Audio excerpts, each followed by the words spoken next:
आराध्य देव के श्री चरणों में वंदन। 21 द्वार की क्लास का आज है छठा सेशन। और अब तक हमने जो भी पढ़ा, आज शायद पांचवा सेशन है, सॉरी। तो अब तक जो हमने 4 सेशन में पढ़ा है उससे संबंधित अगर किसी की कोई जिज्ञासा अवशेष है तो पहले आमंत्रित है। हाँ, प्रीति जी।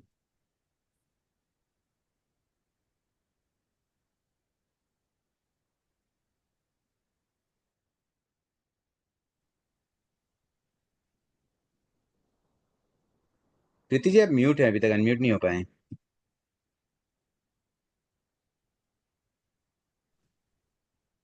जय जिनेन्द्र साहब। जय जिनेन्द्र।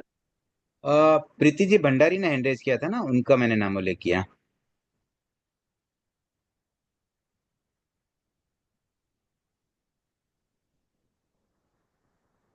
ठीक है, और कोई किसी की जिज्ञासा है?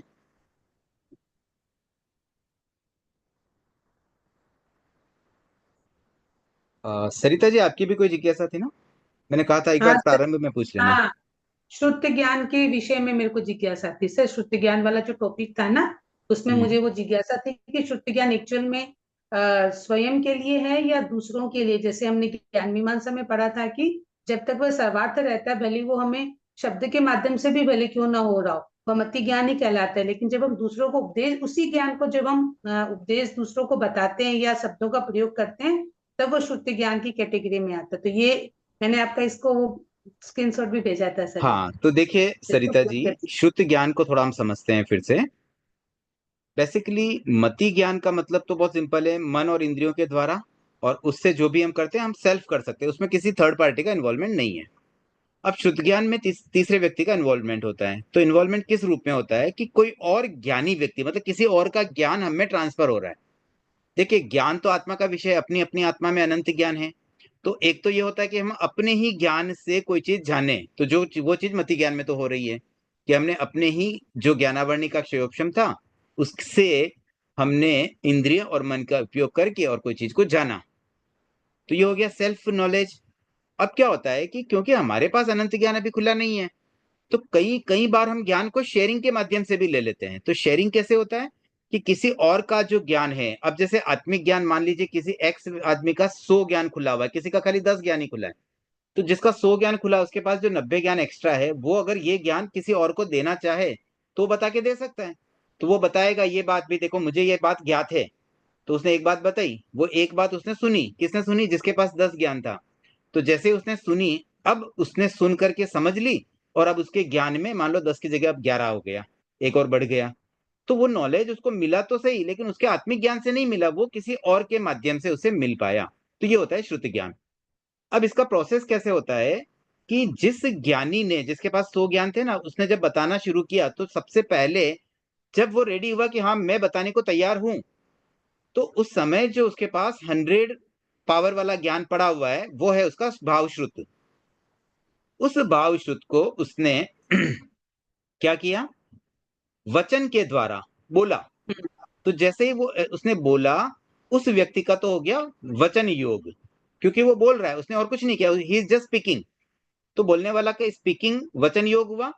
और वो जो शब्द बोलने के बाद जो शब्द एक्चुअली फ्रेम हुए, तो वो शब्द भी एक्चुअली पौद्गलिक होते हैं ना कुछ तो शब्द एक्चुअल फ्रेम होते हैं, और वो शब्द फिर ट्रेवल करके कानों तक पहुंचे, किसके? जिसके पास 10 ज्ञान था। अब उस 10 ज्ञान वाले व्यक्ति को वो जो शब्द कान में पहुंचे, वो उसके लिए क्या हुआ? द्रव्य श्रुत। ठीक है, मतलब ओरिजिनल उसका ज्ञान था भाव श्रुत। उस ज्ञान को जब उसने बोला, तो पहले वाले व्यक्ति के जो ज्ञानी है, ज्ञान देने वाला व्यक्ति है, उसके लिए वो हो गया कि वो वचन योग का प्रयोग किया। और उस वचन योग के प्रयोग से जो शब्द जनरेट हुए और वो शब्द दूसरे व्यक्ति के कान में पहुंचे, वो हो गया द्रव्य श्रुत। अब उस द्रव्य श्रुत को उसने कानों से ग्रहण कर लिया, इंद्रियों के द्वारा उसने ग्रहण किया। देखिए, श्रुत ज्ञान में थर्ड पार्टी का रोल तो होता है, लेकिन फिर भी वहां पर इंद्रिय और मन का भी प्रयोग है। कोरा थर्ड पार्टी ज्ञान नहीं दे सकती है। मतलब कोई भी व्यक्ति को, दूसरे को अगर हमें कोई ज्ञान बताना है ना, तो थोड़ा उसका भी एफर्ट है। थोड़ा एफर्ट ज्ञान देने वाला करेगा, थोड़ा एफर्ट ज्ञान लेने वाला भी करेगा। जैसे मैं क्लास में 50 चीज बता रहा हूँ, तो हर 50 की 50 चीज हर व्यक्ति को समान रूप से नहीं जाएगी। किसी को 10 चीज समझ में आएगी, किसी को 20 आएगी, किसी को 50 की 50 भी आएगी। तो इट ऑल डिपेंड्स कि सामने वाला व्यक्ति उस पर क्या एक्शन लेता है। तो वो एक्शन में उसको क्या लेना, द्रव्य शुद्ध कान में पड़ गया। अब उसके आगे क्या, तो उसके आगे अब उन शब्दों को सुना, उस शब्द का अर्थ उसको ट्रांसलेट करना है। किसको करना है, सुनने वाले व्यक्ति को। उस अर्थ को ट्रांसलेट किया, उसका मीनिंग निकाला और मीनिंग को ग्रहण किया, तब जाकर के उसका भाव श्रुत कंप्लीट होगा। तो पहले वाले का भाव श्रुत क्या था, जो उसने पहले से लर्न किया हुआ था। अब हो सकता है वो किसी और के श्रुत ज्ञान से आया, या उसके अतीन्द्रिय ज्ञान से आया, या मति ज्ञान से आया, कुछ भी हो सकता है। तीनों चीज पॉसिबल है। जैसे मैंने कोई चीज देखी और देख करके मैं किसी को बता रहा हूं, तो वो मेरे मति ज्ञान से प्राप्त हुई चीज थी। मैंने कहीं पढ़ा और वो चीज मैं किसी को समझा रहा हूं, तो वो मेरे श्रुत ज्ञान से आया हुआ ज्ञान मैंने आगे बांटा। और कोई अतीन्द्रिय ज्ञान हो, मानो किसी को अवधि ज्ञान है या केवल ज्ञान है, और वो अपने ज्ञान से कोई चीज बताए, तो वो उसके अतीन्द्रिय ज्ञान से आया। मतलब उसका सोर्स कुछ भी हो सकता है, बट फाइनली उसको वो ज्ञान जब वो वचन के द्वारा आगे डिलीवर करता है, और जो सामने वाला व्यक्ति उसको ग्रहण कर लेता है, तब जाकर के वो उसके अर्थ को समझने के बाद उसके लिए वो भावश्रुत बन पाता है। तो इसलिए श्रुति ज्ञान को मतलब श्रुति ज्ञान में मति का होना आवश्यक है, मति का रोल है। मति के बिना श्रुति ज्ञान नहीं आ सकता। किसी का मैसेज है कांट हियर, तो आवाज आ रही है ना बाकी लोगों को? Yes sir. हाँ, हाँ लता जी, देखिए आपके वहीं कोई प्रॉब्लम होगी, बाकी सबको आ रही है आवाज। तो सरिता जी, ये बात समझ में आई? सर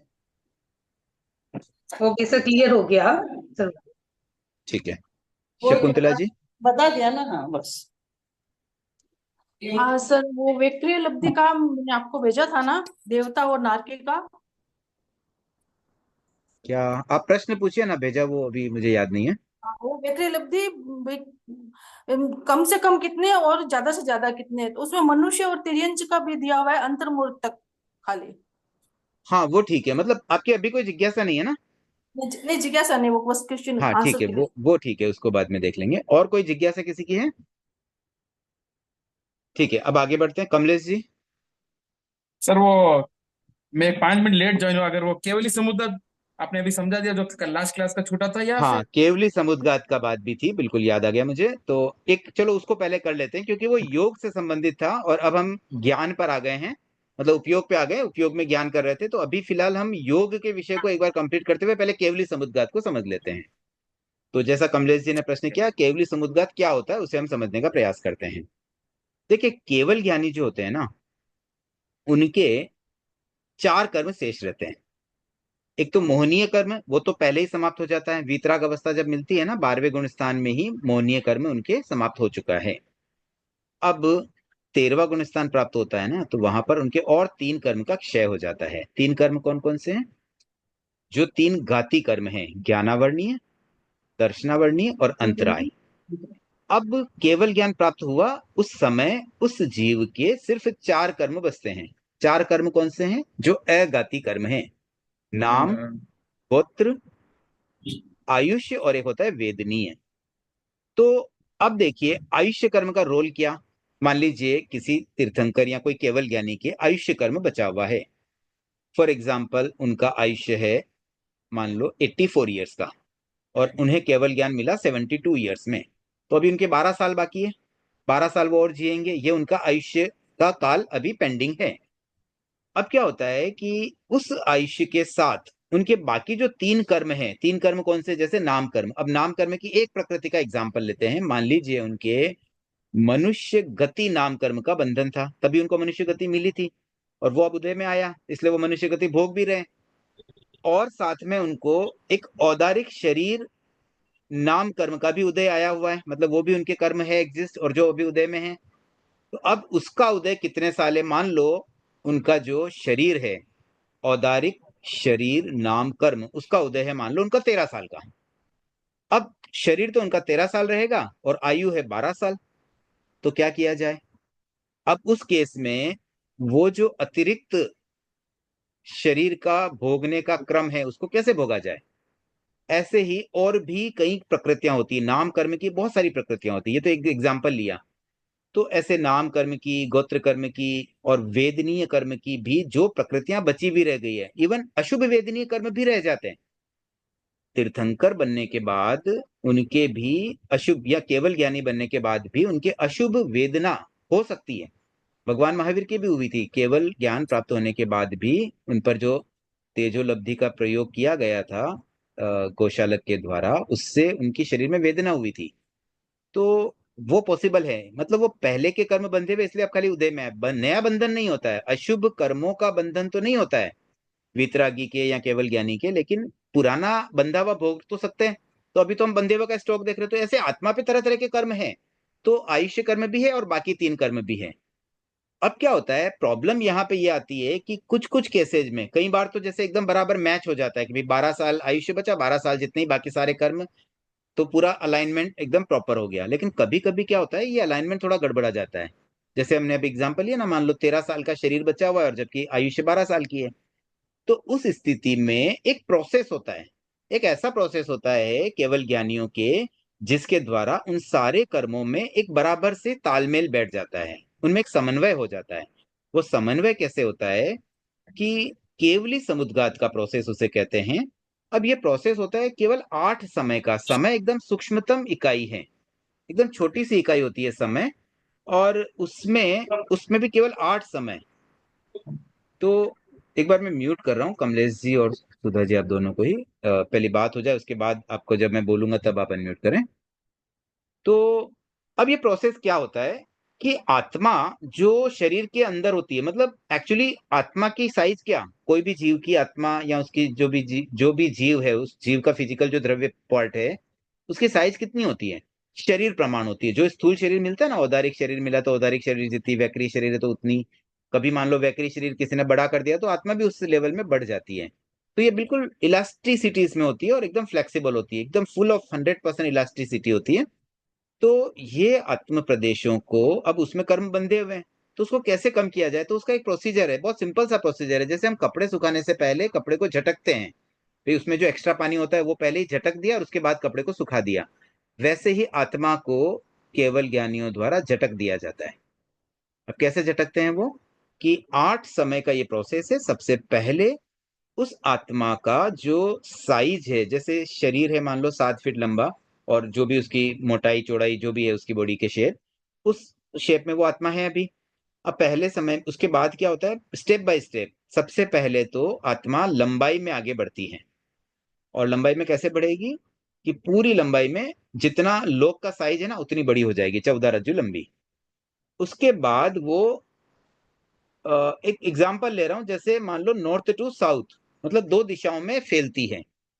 तो वो कितनी फैलती है, जितनी लोक की चौड़ाई होती है। तो जितना लोक चौड़ा वहां तक वो जाती जाएगी। लोक के बाहर आत्मा नहीं जा पाती, क्योंकि अलोक में धर्मास्तिक आय के अभाव में उन्हें गति प्रदान नहीं होती। तो कोई भी पुद्गल हो या कोई और भी द्रव्य, मतलब आकाश को छोड़ के कोई भी द्रव्य लोक के बाहर जा नहीं सकता। तो इसलिए लोक जितनी एरिया में वो फैल जाती है, उसके बाद में वो रुक जाती है, आगे अटक जाती है, आगे बढ़ नहीं पाती। तो अब इनका शेप कैसा हो गया, एक वॉल जैसा बन गया। तो पहले वो लंबाई में ऊपर गई और फिर सरिता पूरे लोक में मानो एक बड़ी सी दीवार बन गई। देखना लाइट के पीछे देख। अब उसके बाद क्या होता है, ये प्रोसेस होने के बाद तीसरा प्रोसेस ये होगा कि अब जैसे मान लो नॉर्थ टू साउथ पहले फैली थी ना, तो अब ईस्ट वेस्ट में फैलती है, मतलब एक प्लस जैसा शेप बन जाता है।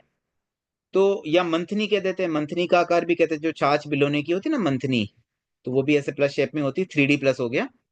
तो उस शेप में आत्म प्रदेश पूरे फैल जाते हैं। और फिर फोर्थ स्टेप में वो पूरे लोक में फैल जाता है, मतलब वो जो प्लस का साइन था उसके बीच का जो गैप है ना, उसमें भी आत्म प्रदेश फैल जाते हैं। तो जैसे एक बलून टाइप पूरा लोक में वो आत्मा फैल गई। अब इतनी क्विकली फैलती, क्योंकि चौथे समय में तो वो पूरे लोक में चली भी गई, और वापस उसी क्रम में जिस स्पीड से ये बढ़ी थी ना, उसी स्पीड से वापस नीचे भी आ जाती है। तो जैसे हम कपड़े को झटकते हैं ना, तो एकदम जोर से झटकते हैं। धीरे से अगर आप कपड़े को ऐसे नीचे उतारोगे तो कोई पानी नहीं गिरने वाला है, लेकिन अगर झटके से उतारोगे ना, झटका देंगे तो ही पानी उसका जर पाएगा। तो इसी प्रकार से आत्मा को भी झटके के साथ में बड़ा किया जाता है और वापस उसी तीव्र स्पीड के साथ वापस समेट लिया जाता है। तो अब इस प्रोसेस में क्या होता है कि जिस स्पीड से आत्म प्रदेश को समेटा जाता है, उस स्पीड से कार्बन शरीर समेटनी नहीं आता है, मतलब कर्म भी तो आत्मा के साथ थे, तो जो अतिरिक्त कर्म थे वो वहीं छूट जाते हैं। तो ये प्रोसेस है कमलेश जी केवली समुद्घात का।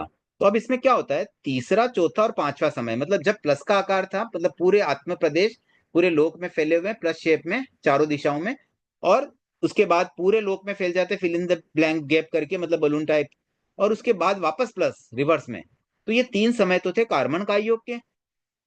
और इसके अलावा दूसरा, पांचवा, छठा ये औदारिक का योग का समय बताया गया, और पहला और आठवां, प्रथम और अंतिम समय को औदारिक का योग का। मतलब इससे पहला 2, 5, 6 हो गया औदारिक मिश्र का योग, पहला 8वां हो गया औदारिक का योग। तो ऐसे सीरियल से देखें तो पहले औदारिक का योग था, फिर औदारिक मिश्र का योग हुआ, फिर कार्बन का योग, कार्बन का योग, कार्बन का योग, फिर औदारिक मिश्र और फिर औदारिक का योग। ऐसे 8 समय के प्रोसेस में ये तो का योग की स्थिति हुई, ये प्रोसेस हुआ, और इसका पर्पज भी मैंने आपको बता दिया। क्लियर हुआ कमलेश जी? हाँ सुधा जी। हाँ सर, जैसा आपने बोला ना 13 साल का शरीर और आयुष्य 12 साल का, इसका मतलब? इसका मतलब क्या होता है? शरीर कैसे मिला हमें? हमें जो शरीर मिला ना, कैसे मिला? नाम कर्म के उदय से। नाम कर्म, तो वो जो नाम कर्म, उसकी एक स्थिति भी तो होती है ना, हर कर्म की एक ड्यूरेशन होता है, कितने समय के लिए मिला। नहीं, वो तो सही है कि 13 मतलब 13 साल। अच्छा, आयुष्य कम है यूं। आप क्या समझ समझ गए ना? गए। आयुष्य कम है तो उसको तो 12 साल में मरना है, तो फिर 1 साल को क्या करेगा? तो उतना एक्स्ट्रा पर कर्म को वहीं छोड़ के आ जाते हैं। पर नामकरण तो फिर आयुष्य और ये बराबर नहीं होता है क्या, मालूम? पता नहीं, नहीं। बराबर कहाँ हो पाता है, इतना तालमेल नहीं बैठ पाता ना, इसीलिए केवली समुद्घात की जरूरत पड़ती है। अगर बराबर हो तो जरूरत ही नहीं पड़े। जिनके बराबर होता है, किसी किसी के बराबर भी होता है, तो वो केवली समुद्घात की इनको जरूरत नहीं पड़ती है। थैंक यू जिनके सर। नीड होती है उनके ही होता है, सबके हो ये आवश्यक नहीं है। तीर्थंकरों के तो होता ही नहीं, उनके सब बराबर बैठता है। तो ये भी तो तीर्थंकर ही है ना, हाँ? भगवान महावीर भी तो। तो उनके कहाँ केवली, उन्होंने केवली समुद्घात कहाँ किया? अच्छा। ये केवल ज्ञानी करते हैं, तीर्थंकर होते हैं वो नहीं करते हैं। जो अच्छा। दूसरे केवल ज्ञानी जो तीर्थंकर नहीं होते, उनमें भी सेलेक्टेड के ही, सबके अच्छा, नहीं होता है। सामान्य केवली के होता है। सामान्य केवली के भी सबके नहीं, जिनके नीड होगी उनके ही होगा। Thank you sir. Ruby ji. Sir 1 और 8 में औदारिक शरीर, 2, 6 और 7 में औदारिक मिश्र, और 3, ये 4, 5 शरीर नहीं, कार्बन। काय योग साथ में जोड़े हैं, औदारिक सॉरी काय सॉरी योग। सॉरी। हाँ, तो सर यही है ना, 3, 4, 5 में कार्बन का योग, औदारिक हम्म। मिश्र का योग 2, 6, 7, 1 और 8 में औदारिक का योग। यस। ठीक है, थैंक यू सर। चलिए, और कोई जिज्ञासा नहीं है ना? प्रीति जी, आपका अगर म्यूट अनम्यूट का प्रॉब्लम सॉल्व हो गया तो आप भी अपनी बात रख सकते हैं। प्रीति जी भंडारी।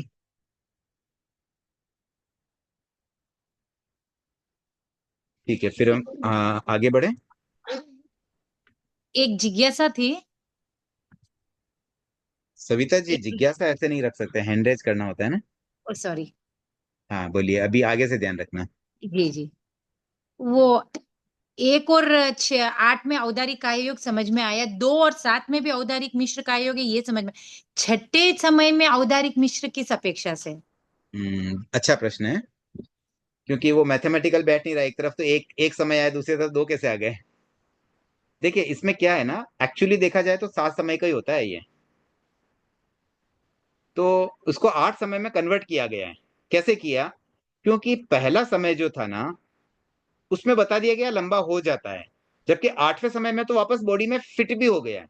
मतलब 8वां समय तो मानो 0वां समय जैसा हो गया, पहले समय से पूर्व की स्थिति जैसा हो गया। तो इसलिए यहाँ थोड़ी सी गड़बड़ होती है, बट ठीक है, बस आगमों में ऐसे ही आया है, इसलिए हम ऐसे ही मान रहे हैं। मूल बात क्या है, देखो तीसरा, चौथा, पांचवा का लॉजिक समझ में आता है कि कार्बन का योग उस समय पूरे लोक में फैला हुआ है, कार्बन शरीर। तो 3 समय तो कार्बन का योग के हो गए। अब क्योंकि पहले समय को ऐसे, मतलब आइडियली देखा जाए तो एक अपेक्षा से पहले समय को भी औदारिक मिश्र का योग में ले लेना चाहिए था, तो आपकी बात का मतलब सोल्यूशन हो जाता है। लेना तो ऐसे ही चाहिए था, बट नहीं लिया गया है। तो अब जैसी बात आगमों में आती है, जैसी किताबों में आती है, हम उसी को फॉलो करें। मतलब मेरे हिसाब से वैसे तो भी पहला समय भी औदारिक मिश्र ही होता है ना, क्योंकि यस वो होना जब चाहिए। कार्बन के साथ वो बिल्कुल। मिश्रण हो रहा है। जैसा वो आहारक मिश्र का हम या वैक्रिय मिश्र का प्रयोग एग्जाम्पल लेते हैं, तो पहले समय में ही मिश्र होता है, उसके बाद बिल्कुल वैक्रिय बिल्कुल, शरीर का निर्माण होता है। बात सही है। मतलब होना आइडियली तो पहले समय में भी औदारिक मिश्र ही काउंट कर लेते, तो 2 इधर 2 इधर हो जाते, तो कंफ्यूजन नहीं रहता। तो ऐसे समझ लो कि ये टोटल 7 समय की थी, बट हमने पहले समय को औदारिक आयु कह दिया, बस वो एक अपेक्षा की ही बात है। बाकी आपकी बात ठीक है, लॉजिकली सही है। क्या होता है ना, तत्व ज्ञान में बहुत सारी चीजें अपेक्षाओं से चलती है।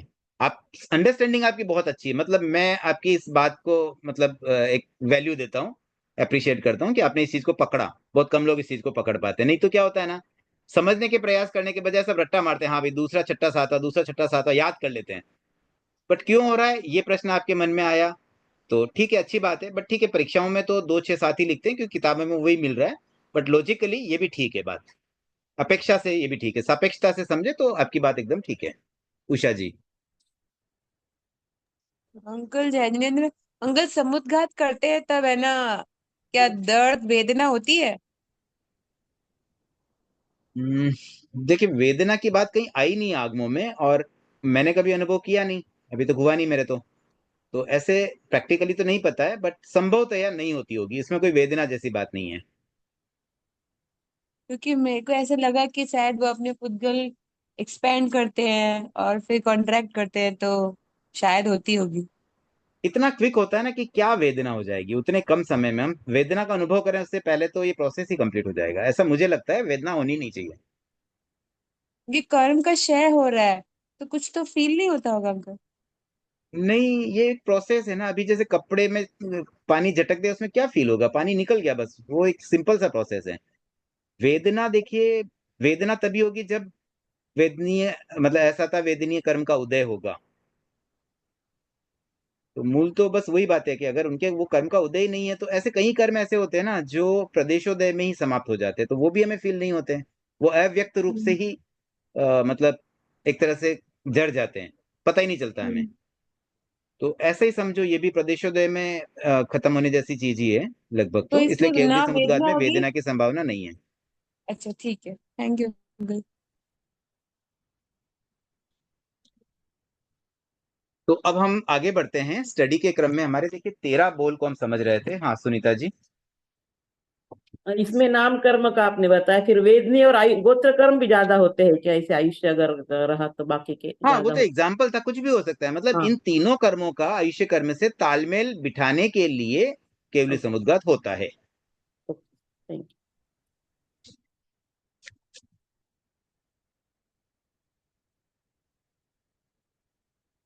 तो देखिए, जीव के भेद, गुण स्थान, योग, ये 3 हमने कंप्लीट कर लिए।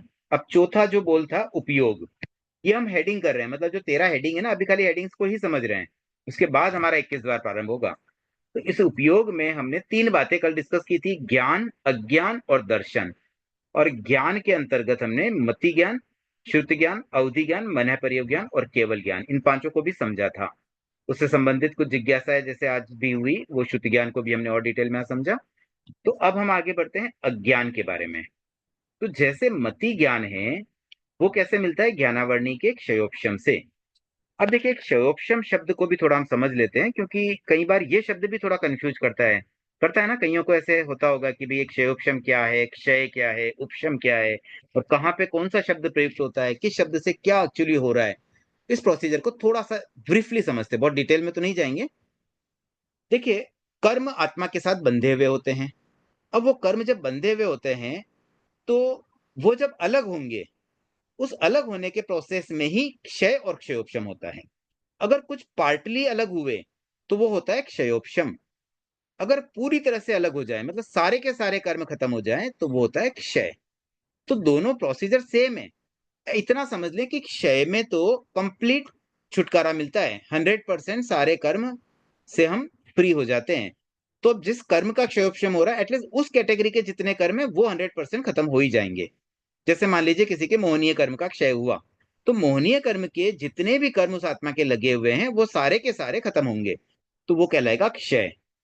अब मान लीजिए मोहनीय कर्म के 100 कर्म लगे हुए हैं और उनके कुछ हल्का हुआ, हल्कापन कैसे होता है, भी 100 में से मान लो 10 खर गए और 90 बचे हुए हैं, तो जो 10 कर्म कम पड़े ना, वो उतना पार्टली जड़ गए, मतलब आंशिक रूप से जो क्षय होता है, आंशिक क्षय को क्षयोपशम कहते हैं।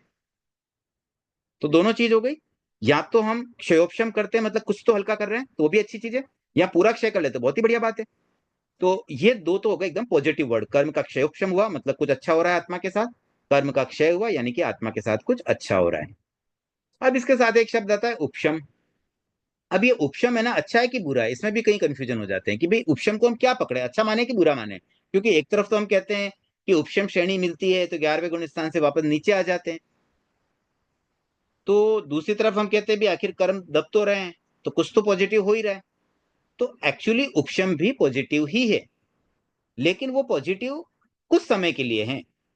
तो उसमें नेगेटिविटी यही है कि पॉजिटिविटी पार्टली आ रही है, कुछ समय के लिए आ रही है, परमानेंट नहीं आ रही। बस परमानेंट पॉजिटिव आए तब तो क्षय और क्षयोपशम की श्रेणी में आ जाते हैं, और जब टेम्पररी पॉजिटिविटी आती है, मतलब कुछ समय के लिए ही आती है, तो वो होता है उपशम, बट ये भी पॉजिटिव ही है। तो उपशम वाले मेथड में हालांकि वो परमानेंट नहीं है, बट जितने समय के लिए भी है ना, तब तक के लिए वो बहुत अच्छा है। अब उपशम में क्या होता है, एक तो ये समझ ले कि 8 कर्म में से केवल एक ज्ञानावर्णीय का ही उपशम होता है। और उपशम का मतलब ये होता है कि जो कर्म उदय में हैं उन्हें, मतलब कुछ समय के लिए उनके उदय को रोक देना। मतलब उसका जो प्रभाव है, उदय में होने का मतलब क्या होता है, कर्म प्रभाव डाल रहा है। कोई कर्म बंधा हुआ है और उदय में नहीं आया, तब तक तो वो हमारा कुछ बिगाड़ नहीं सकता है।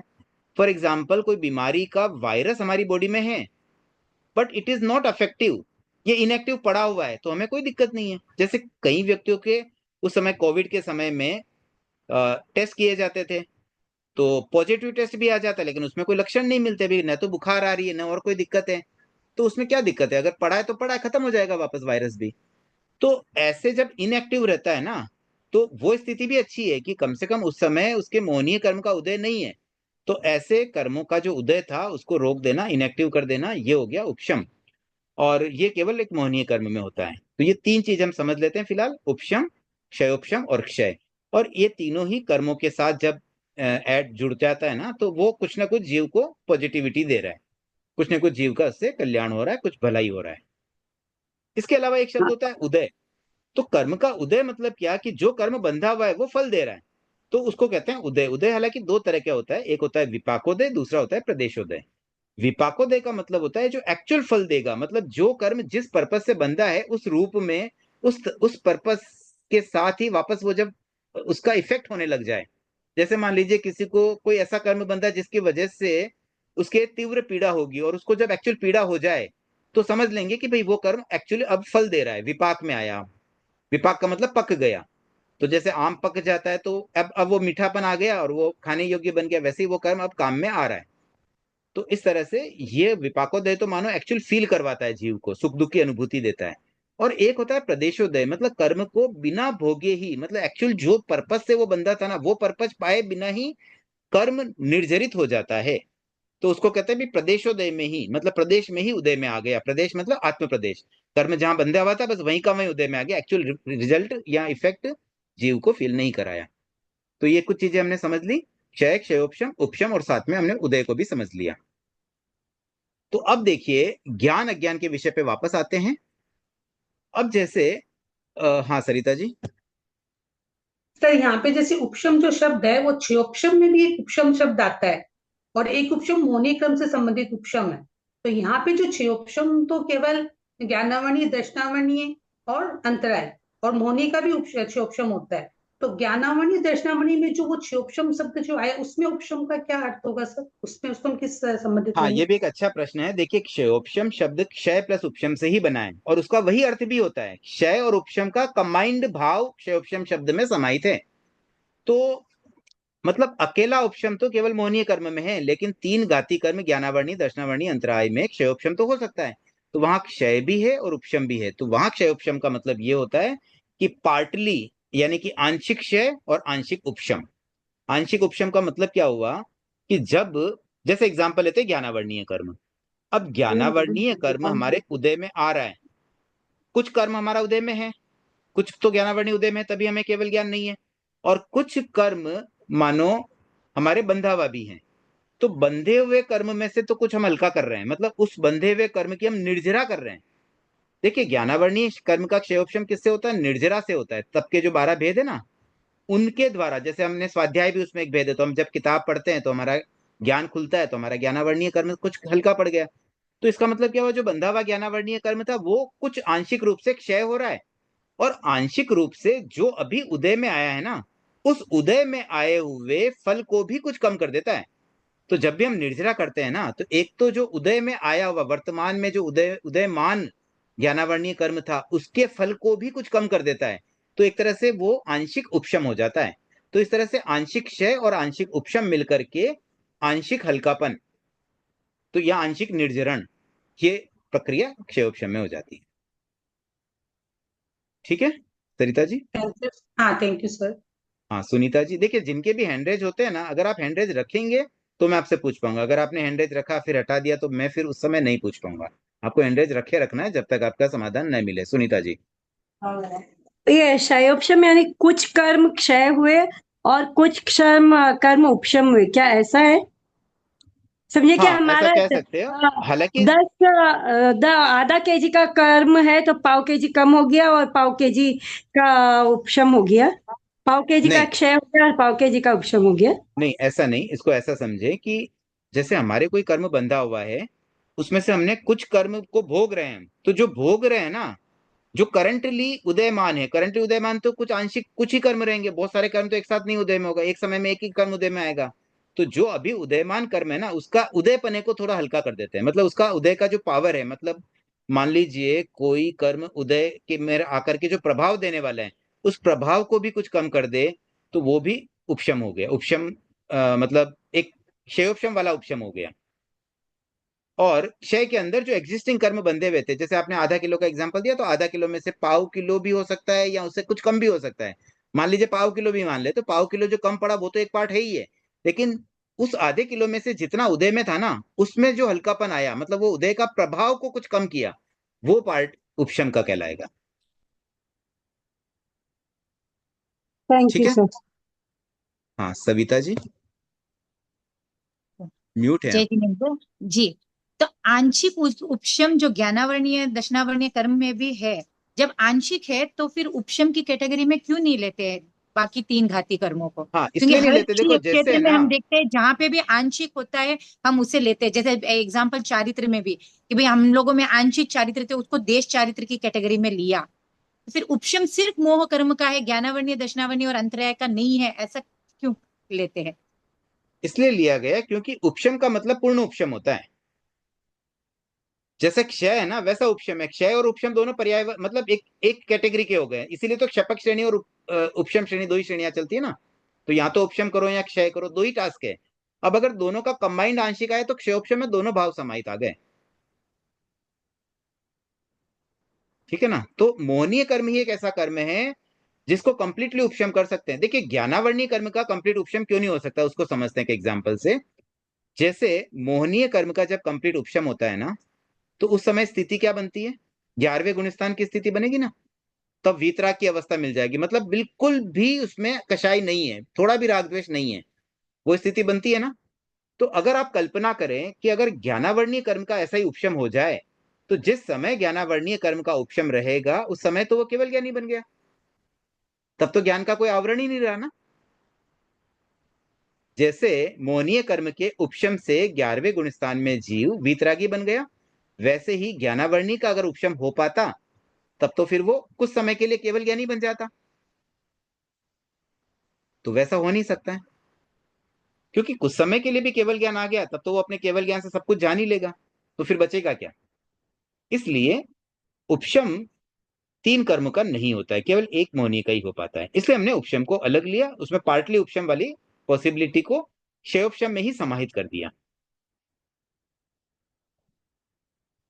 ठीक है, क्लियर हुआ? ओके, आगे बढ़े, और कोई प्रश्न है तो पूछ सकते हैं। हैंडरेज बहुत सारे हुए थे बट वापस नीचे हो जाते हैं, तो शायद या तो जिज्ञासा का समाधान हो गया। नहीं, हाँ सर समाधान हो गया था। हाँ ठीक है, समाधान हो गया तो कोई दिक्कत नहीं। बाकी कई वो बार क्या ऐसा आपने ऐसा पहले, कोई नाराज होके न कर ले कि भाई मैंने तो इतनी नहीं देर से नहीं हाथ रखा, कोई पूछ ही नहीं रहे तो मैं तो वापस नीचे कर दूं। ऐसे नहीं नहीं, नाराज नहीं होना है आपने क्लास में। जैसे पहले स्टार्टिंग में ना उपशम मौन ज्ञानावर्ण्य कर्म का बोल दिया था, इसलिए मैंने कहा मौन्य कर्म का उपशम, मेरे को वो ध्यान में था, तो वो फिर बाद में आपने क्लियर कर दिया। स्टार्टिंग में आपने एक बार गलती से ज्ञानावर्ण्य कर्म का उपशम बोल दिया था, तो मेरे को ध्यान में वो मौन्य कर्म का ही था, तो मैंने कहा क्लियर कर दूं। तो के होता तो मुझे तो यही ध्यान है, फिर आपने आगे क्लियर भी कर दिया। ठीक है, उषा जी। अभी आपने बोला कि थोड़े समय के लिए केवल ज्ञान होता है, तो केवल ज्ञान भी छोटा बड़ा होता है क्या? ऐसा नहीं होता है, मैंने तो कल्पना की थी, मैंने कहा ऐसा नहीं हो सकता, थोड़ी देर के लिए थोड़ी केवल ज्ञान आएगा, इसलिए उपशम नहीं होता है ज्ञानावर्णी का। Thank you. बात समझ में आई? हाँ हाँ हमने कल्पना की, क्योंकि प्रश्न ये आया ना कि भाई ये उपशम केवल मोहनी का ही क्यों है, ज्ञानावर्णी का उपशम क्यों नहीं। उसके समाधान में मैंने कहा अगर ऐसा होता ज्ञानावर्णी का उपशम, तो कुछ समय के लिए केवल ज्ञान आ जाता, टेम्पररी, अंतर्मुहूर्त के लिए। तो वो चीज थोड़ी सी अटपटी हो गई भी, अगर अंतर्मुहूर्त के लिए भी केवल ज्ञान आ जाए तब तो उसको जीव को पता ही चल जाएगा मैं कब मोक्ष जाने वाला हूँ या नहीं जाने वाला हूँ, तो फिर उसका एफर्ट में इफेक्ट आ जाएगा। तो इसलिए कंप्लीट वीतरागता है बिना केवल ज्ञान आना एक्चुअली प्रैक्टिकली चीजों को इम्पॉसिबल बना देगा। इस अपेक्षा से भी एक एग्जाम्पल से हमने समझा कि ज्ञानावर्णीय कर्म का उपशम नहीं होता है। क्लियर हुआ? चलिए आगे बढ़ते हैं। तो अज्ञान के संदर्भ में बात यही आएगी कि ज्ञानावर्णीय कर्म के क्षयोपशम से ज्ञान की प्राप्ति होती है, चाहे कैसा भी ज्ञान हो, मति ज्ञान हो, श्रुति ज्ञान हो, अवधि मन परियोग या केवल ज्ञान, ये सारे के सारे ज्ञानावर्णीय कर्म का एक्चुअल जब हल्कापन होगा, मतलब कुछ कर्म कम पड़ेंगे तो उससे ये ज्ञान हमारे आगे बढ़ेंगे, ऊपर उठेंगे। अब क्या होता है, अज्ञान जो है ना वो कैसे मिलता है, वह भी ज्ञानावर्णी के क्षयोपशम से ही मिल रहा है। इसलिए हमने क्षयोपशम को पहले समझ लिया, दोनों में प्रोसेस वही है, मतलब ज्ञानावर्णी का क्षयोपशम अज्ञान में भी होगा तभी अज्ञान प्राप्त होगा। तो फिर उसको अज्ञान क्यों कहा गया? तो यहाँ पात्रता का भेद है कि भाई किसको हो रहा है, हु इज द पर्सन जिसको ये हो रहा है, ज्ञान है कि अज्ञान है, ये डिपेंड करेगा पर्सन टू पर्सन। कैसे? कि अगर उस पर्सन के कॉन्सेप्ट सही है तो उसका ज्ञानावर्णीय कर्म का क्षयोपशम उसके लिए ज्ञान बन गया, और अगर किसी व्यक्ति का कॉन्सेप्ट ही गलत है, जो सही को सही नहीं समझता है, मतलब वो मिथ्यात्वी है, ऐसे व्यक्ति के अगर ज्ञानावर्णीय कर्म का क्षयोपशम हो भी जाए तो वो ज्ञान भी उसके लिए अज्ञान जैसा ही है, क्योंकि ज्ञान मिल भी गया लेकिन कॉन्सेप्ट गलत होने से वो उसका मिसयूज ही करने वाला है। तो इस अपेक्षा से उसको अज्ञान कह दिया गया। लेकिन ऐसे कंटेंट वाइज देखें तो दोनों में ज्ञानावर्णीय का क्षयोपशम ही है, मतलब ज्ञानावर्णीय कर्म हल्के पड़ने से जो अनंत ज्ञान में से कुछ पार्ट उजागर होगा वो ही एक्चुअली ज्ञान या अज्ञान दोनों रूप बनाता है। तो कुल मिलाकर के कंटेंट वाइज सेम है, बट पात्रता यानी कि उस व्यक्ति, जो व्यक्ति है वो मिथ्यात्वी है तो उसमें अज्ञान कहेंगे, सम्यक्त्वी है तो उसको हम ज्ञान कहेंगे। अब अज्ञान 3 ही क्यों बताए गए? ज्ञान तो 5 है, अज्ञान सिर्फ 3 है। कारण बहुत सिंपल सा है, मन प्रयोग ज्ञान और केवल ज्ञान केवल साधुओं में होता है, और साधु होने का मतलब सम्यक्त्वी होना जरूरी है, और सम्यक्त्वी है तो फिर उनका ज्ञान तो ज्ञान ही हुआ, ज्ञान कैसे बन सकता है? इसलिए केवल 3 ही ज्ञान ऐसे हैं जो मिथ्यात्वी में भी हो सकते हैं। 3 ज्ञान कौन कौन से जो मिथ्यात्वी में हो सकते हैं? मति ज्ञान, श्रुति ज्ञान और अवधि ज्ञान। जब ये 3 में से कोई भी ज्ञान या तीनों ही ज्ञान किसी मिथ्यात्वी में होंगे तो वही ज्ञान का नाम हमने चेंज कर दिया। हमने क्या कह दिया कि भाई उसका मति अज्ञान है, श्रुत अज्ञान है या अवधि अज्ञान है। उस अवधि को हम कहते हैं विभंग। तो विभंग अज्ञान कह दो या विभंग ज्ञान कह दो या अवधि अज्ञान कह दो, एक ही बात हो गई। तो इस तरह से 3 अज्ञान में कुछ ज्यादा अलग नहीं होता, सेम ही कंटेंट है। तो जो मति ज्ञान की प्रॉपर्टीज है वो अवधि मति अज्ञान में भी होगी, मतलब वो भी मन और इंद्रियों की सहायता से जानेगा। जो श्रुति ज्ञान में होता है वैसे ही वो भी किताब पढ़ रहा है, कोई मिथ्यात्वी भी किताब पढ़ रहा है, किताब पढ़ के उसने कुछ जान लिया तो वह उसका मति अज्ञान हो गया। इसी प्रकार से किसी में अतीन्द्रिय ज्ञान भी आ सकता है, जैसे देवता नारकी, कंपल्सरी उनमें अवधि ज्ञान होता है। तो अगर कोई देवता या नारकी का जीव अगर मिथ्यात्वी है तो वही अवधि ज्ञान उसका विभंग ज्ञान कहलाएगा, और अगर वो सम्यक्त्वी है तो क्या कहलाएगा? अवधि ज्ञान। तो इस तरह से इसमें ज्यादा कुछ अंतर नहीं है, बस एक मिथ्यात्वी और सम्यक्त्वी का भेद, उस बेस पर हम 3 अज्ञान को समझ सकते हैं। अब आगे बढ़ते हैं 4 दर्शन। तो दर्शन का मतलब जैसे मैंने पहले भी बताया था कि ज्ञान तो होता है किसी चीज को डीपली जानना, विस्तार से जानना, और दर्शन क्या होता है? किसी चीज को संक्षिप्त में जानना, मतलब मोटे रूप से देखना दर्शन, डीपली देखना ज्ञान। तो जैसे हम किसी चीज को जानने के लिए डीप जाते हैं तो वो ज्ञान का रूप बन जाता है, और जब किसी चीज को मोटे मोटे रूप से ऊपर ऊपर से देख ले तो वो दर्शन का रूप बनता है। तो ये दर्शन भी आत्मा का उपयोग ही है, ज्ञान भी उपयोग है, दर्शन भी उपयोग है। अब दर्शन के जो उपयोग है उसके 4 भेद बताए गए हैं। उसको आगे बढ़ाने से पहले कमलेश जी आपकी जिज्ञासा सुन लेते हैं। सर आपने भी ये 3 अज्ञान में मति अज्ञान, श्रुत अज्ञान, और तीसरा वाला या तो अवधि अज्ञान या विभंग ज्ञान होता है क्या? वो क्या विभंग देखिए अज्ञान 3 होगा? शब्द प्रचलित है सामान्यतया, आपको किताबों में मिलेगा विभंग अज्ञान। विभंग का मतलब होता है विपरीत शब्द हो गया विभंग, मतलब वो भंग का मतलब क्या हुआ कि वो डिसमिस है, मतलब वो ज्ञान सही है ही नहीं। तो ऐसे देखा जाए तो उसमें अवधि में ही, अवधि का ही अपोजिट विभंग शब्द बन चुका है पहले से, तो इसलिए कुछ विद्वान उसको विभंग ओके। ज्ञान भी कहते हैं। लेकिन अब हमने अज्ञान के भेद पढ़ रहे हैं तो लास्ट में तो अज्ञान आना ही चाहिए, तो हम विभंग अज्ञान कहते हैं तो भी कोई दिक्कत नहीं, समझने की बात है बस। तो कुछ उसको विभंग अज्ञान कह देते तो हैं, कुछ इसको विभंग ज्ञान कह देते हैं, और अगर इसको अवधि अज्ञान भी कह दे तो क्या दिक्कत है? जैसे मति अज्ञान का वैसा अवधि अज्ञान भी कह दो, तो समझने के लिए मैंने 3 शब्द प्रयुक्त किए, बट किताबों में आपको प्राय विभंग अज्ञान शब्द मिलेगा। एक एक कहीं एक जगह विभंग ज्ञान देखा था, इससे अच्छा अपना अवधि अज्ञान ही ऐसे समझ ले तो अच्छी बात है ना। अवधि अज्ञानी, दिमाग में मति अज्ञान, समझने के लिए श्रुत अज्ञान और रखो, अवधि बट क्या अज्ञान। होता है ना, बुक्स की भाषा को भी थोड़ा वैल्यू देने, मैं कई बार समझाने के लिए कुछ शब्द प्रयुक्त कर लेता हूँ, लेकिन बुक्स पढ़ते समय तो वो ध्यान, कई बार परीक्षाओं में लिखते समय भी ध्यान देना ही पड़ेगा। तो विभंग ज्ञान या विभंग ज्ञान दोनों लिखा जा सकता है, बात एक ही है। कई व्यक्ति कहते नहीं विभंग ज्ञान लिखोगे तो गलत हो जाएगा। अब ठीक है, भाव हम समझ तो गए ना, सही बात, बस बात समझने की है। ठीक है सविता जी।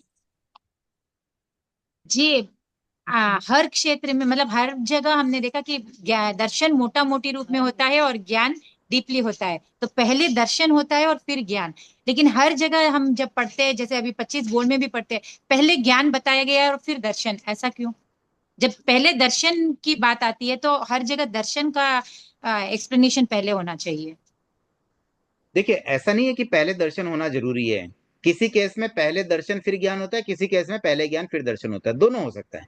जैसे केवल ज्ञानी पहले, केवल ज्ञानी के, हाँ है ना, केवल ज्ञानी के पहले केवल ज्ञान फिर केवल दर्शन है, और हम छद्मस्तों के पहले दर्शन और फिर ज्ञान होता है। तो ये कोई खास बात नहीं, पहले क्या हो रहा है वो बड़ी बात नहीं, कुल मिलाकर के तो दोनों चीज होनी जरूरी है, साथ साथ में होगी, मतलब 1 by 1 इमीडिएट होगी। इवन केवल ज्ञानी भी है ना, जैसे ही केवल ज्ञान करते हैं तुरंत केवल दर्शन ही कर रहे हैं उसके बाद। तो इसका मतलब क्या हुआ, 2 सेट है, अब पहले ये देख लिया पहले वो देख लिया, कोई खास बात नहीं, कैसे भी समझ लो। तो अगर केवल ज्ञान हो गया, उन्होंने संपूर्ण रूप से डीपली जान लिया, तो फिर केवल दर्शन की क्या अपेक्षा रही? क्योंकि दर्शन तो हाँ मोटा मोटी है। हाँ, अपेक्षा उसकी भी है। जैसे है ना, अभी आपने मान लो मैंने बुक पढ़ रहा हूँ, बुक में जाके मैंने सीधा यहाँ पे कोई एक शब्द पढ़ लिया, मान लो एक शब्द को मैंने एकदम अच्छे से पढ़ लिया, अब मुझे इसका हेडिंग और रो नहीं पता है तो क्या मतलब है उस शब्द का? मुझे यही नहीं पता ये किस किताब का है तो क्या मतलब है उस शब्द का? तो मतलब मुझे बाहर की चीज भी समझनी पड़ेगी रेफरेंस के लिए। डीपली मैंने सब समझ लिया, लेकिन उसका रेफरेंस भी जरूरी है। लेकिन केवल ज्ञान में तो पूरा रेफरेंस आ ही जाता है ना, संपूर्ण हाँ, लेकिन द्रव्य से, केवल काल ज्ञान में भाव है से, ना, वो हर हर रूप चीज से। विस्तार से देखते हैं, और केवल दर्शन में मानो वो वही चीज को वो ऊपर ऊपर से देखते हैं। तो कोई चीज को अंदर से देखना, बाहर से देखना, दोनों चीज देखते हैं तो कंप्लीशन होता है।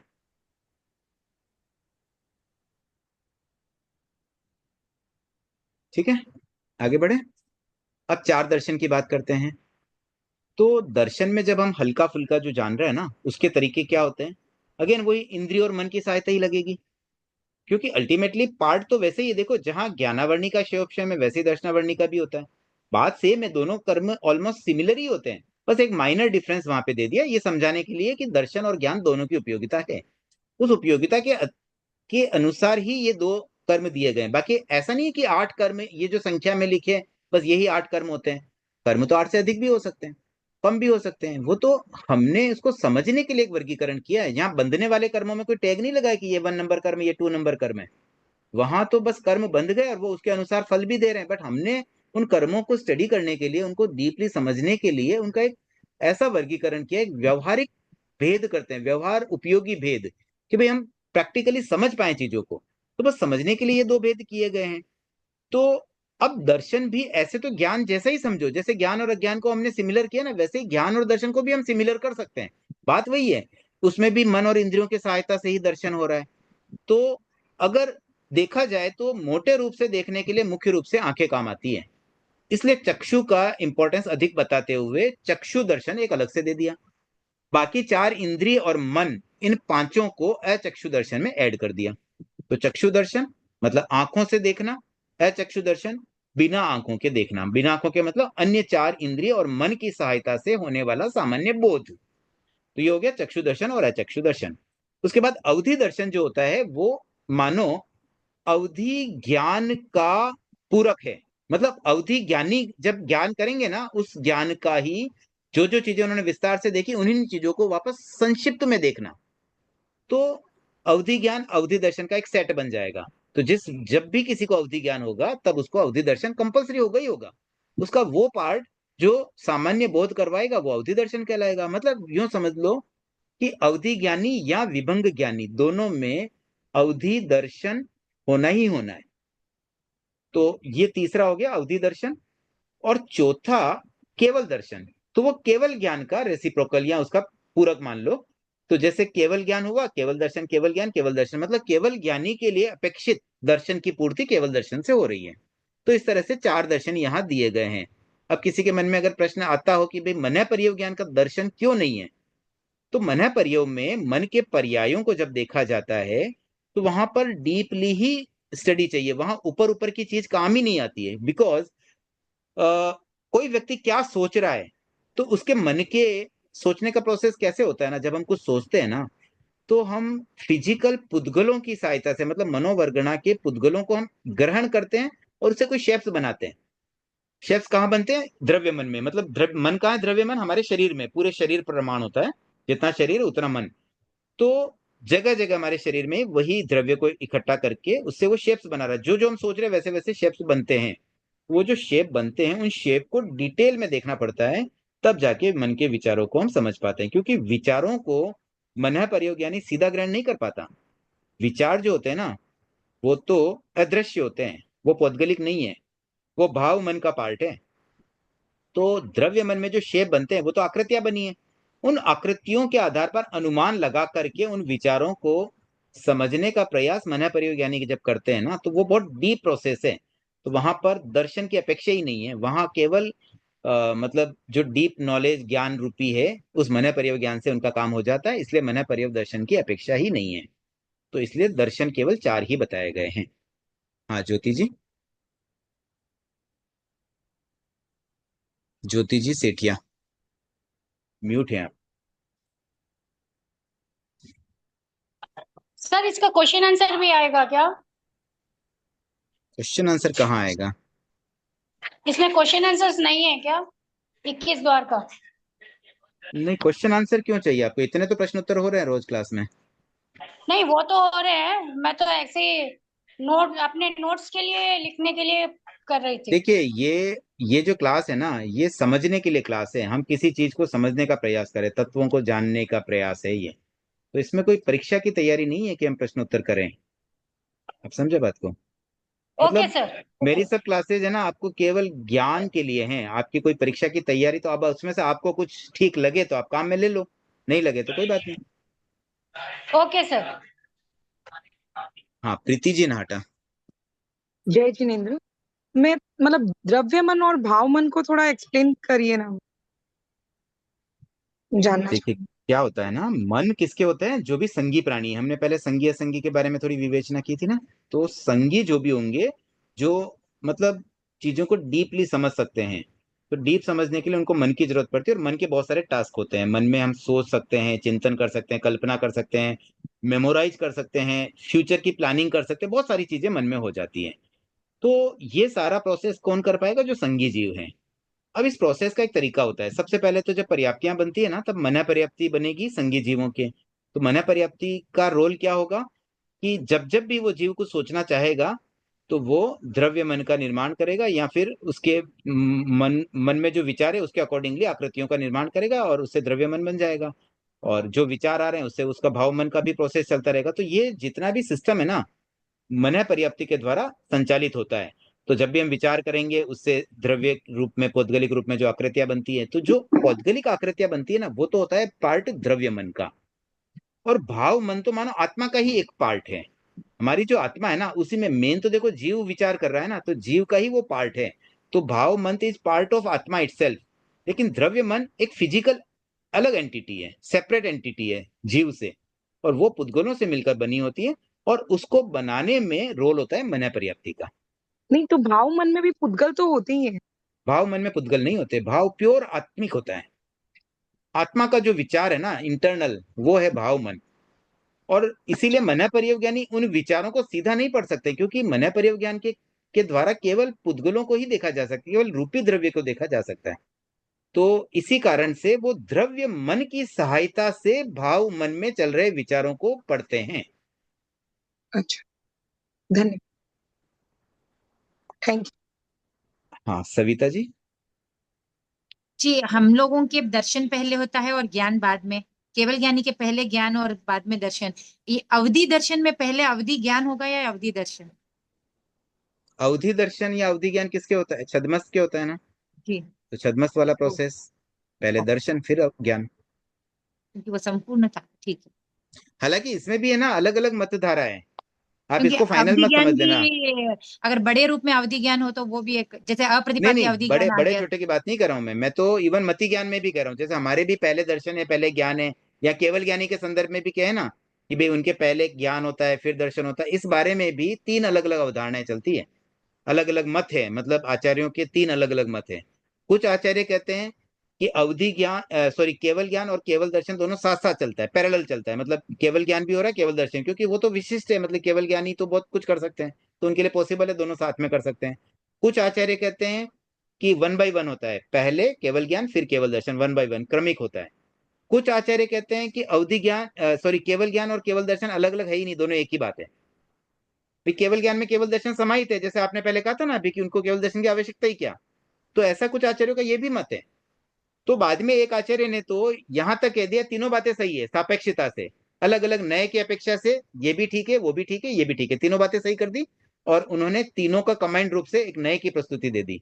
तो देखिए सब विद्वान आचार्य अपने अपनी बात करते हैं, अंतिम सत्य तो केवली गम्य। हम किताबों में जो पढ़ते हैं बस उसको समझने का प्रयास करते हैं कि क्या क्या चीजें चल रही है, क्या क्या संभावना है, एक्सप्लोर हमें करना है, स्वयं सत्य खोजना है। देखो फाइनली तो जो व्यक्ति एक्चुअल मोक्ष जाना चाहता है ना, उसको सत्य तो स्वयं खोजना ही पड़ेगा। खाली ये किताबें पढ़ पढ़ के मोक्ष नहीं मिलने वाला है। किताबों में हमने पढ़ा, उसको जब तक हम ग्रास्प करेंगे, हमारी आत्मा उसको स्वीकार नहीं करेगी ना, तब तक थोड़ी हम उन चीजों को एक्चुअली आत्मसात कर पाएंगे। पढ़ लिया सुन लिया बिलीव थोड़ी ऐसे इतना इजीली हो जाता है। मेरे कहने से आप क्यों मान लोगे, और किसी किताब में पढ़ने से आप क्यों मान लोगे? It is not that easy. तो कुल मिलाकर के चीजों को बस मोटे मोटे रूप से हम बस समझें कि हाँ अच्छा ऐसा भी है ऐसा भी है ऐसा भी है, फिर अपने चिंतन करें, अपने उसमें और खोज करें, और फिर उसमें कंक्लूजन। अभी हम टू अर्ली है कंक्लूजन करने के लिए कोई भी चीज में, हम अभी छदमस्त हैं। केवल ज्ञान होगा तब कंक्लूड करेंगे। फिलहाल बस सीखते, जो जैसा सीख रहे हैं, बस इस किताब में ये लिखा उतना समझ लें, उस किताब में ये लिखा वो भी समझ लें। फिर हम कभी अपना और ज्ञान प्रखर होगा तब और क्लियरिटी आ जाएगी कि वास्तव में कौन सी चीज एकदम सच्चाई के बिल्कुल करीब है। या हो सकता है सारी बातें अपेक्षाओं से सत्य हो, जैसे एक आचार्य ने तो ये भी कह दिया तीनों ही बातें सत्य है। तो सापेक्षता से चीजों को समझते हुए किसी एक बात पर हम अटकेंगे भी नहीं। हाँ सोनल जी। सर पहले भाव मन होता है फिर द्रव्य मन, तो भाव मन के साथ साथ ही द्रव्य मन हो जाता है, मतलब दोनों साथ साथ रहते हैं। हाँ साथ ही समझो, जैसे ही विचार आया वैसे ही द्रव्य मन में उसकी आकृतियां बनना शुरू हो गई, पुद्गल ग्रहण हो जाते हैं, मनोवर्गणा के पुद्गल एक्सेप्ट होते हैं। सारा प्रोसीजर मतलब एक सिस्टम से जुड़ा हुआ है, सब ऑटोमेटिक प्रोसेस है। विचार आते ही द्रव्य मन भी जनरेट होना ही होना है, मतलब द्रव्य मन में पुद्गल ग्रहण होना, उसे आक्षेप बनना, और वापस विचार जब अपने छूट जाते हैं ना तो वापस उनका अगेन मतलब विसर्जन होना, वो भी उसका पार्ट है। ये तीनों चीजें होती है। जैसे हम खाने के लिए कहते हैं खाया, पचाया और बचे हुए को वेस्ट को निकाला, वैसे ही मन में भी है। विचार आया, द्रव्य मन से ग्रहण हो गए पुद्गल, और फिर वापस वो पुद्गलों को हम छोड़ भी देते हैं। तो पुद्गलों को लेना छोड़ना ये प्रोसेस कंटिन्यू चलता रहता है। तो ये सब पैरेलल होता है, उसमें कोई गैप नहीं हो सकता। प्रभा जी। जय जिनेन्द्र सर।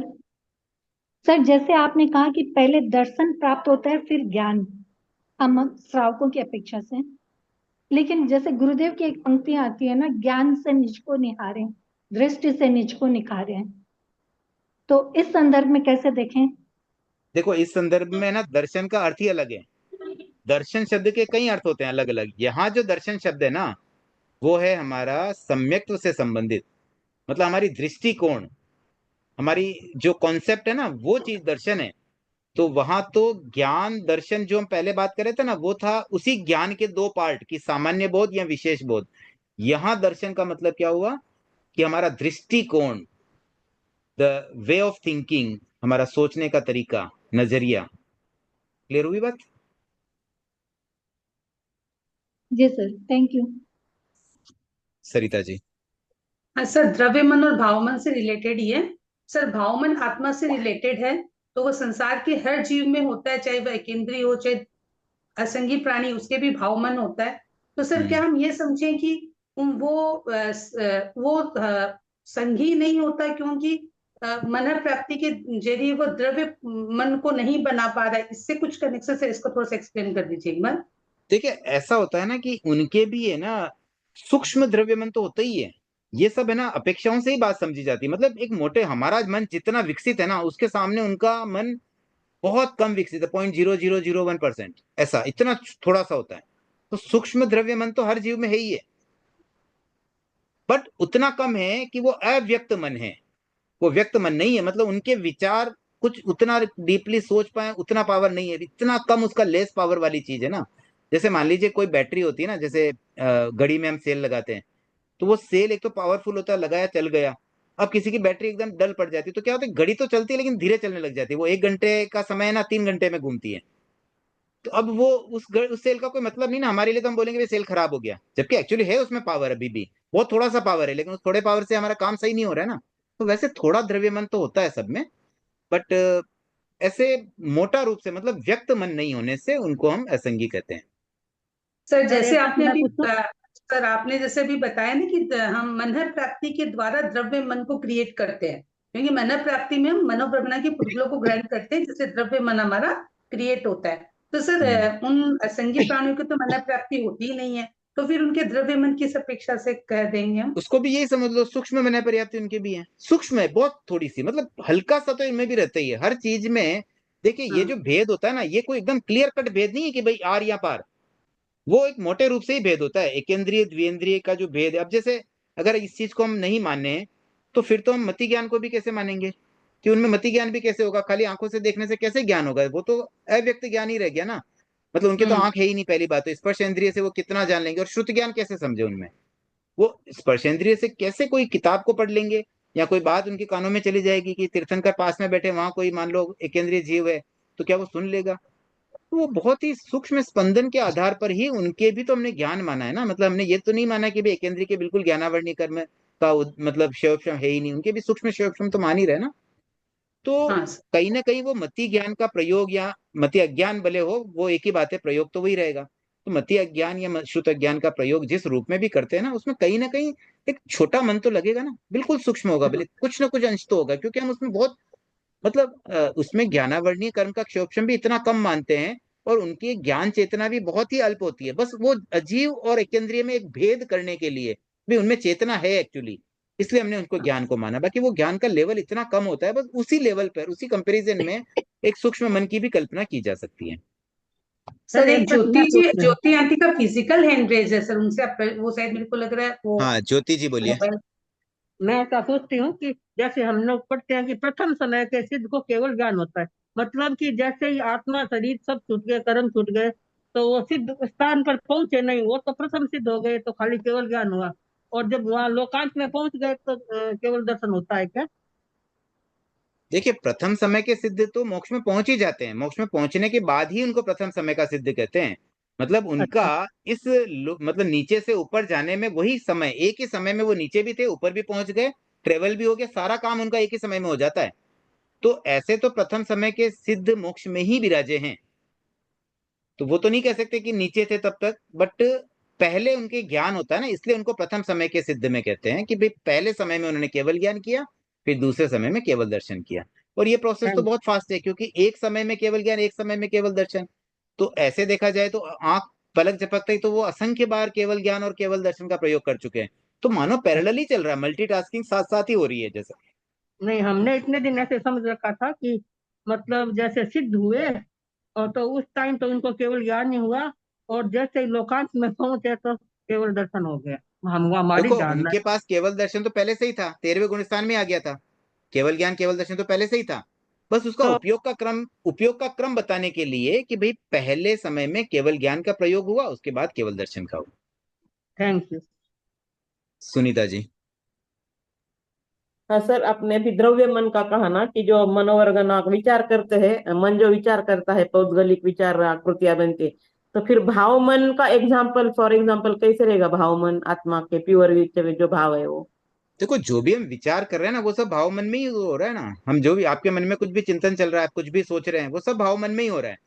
बस उसके साथ साथ द्रव्य मन भी अपना एक काम करता है जिसमें आकृतियां भी बनती हैं। अब वो सब एक्चुअली तो हम जो फील कर पा रहे हैं वो भाव मन को ही फील कर पा रहे हैं, द्रव्य मन को तो हम इमेजिन ही करते हैं खाली।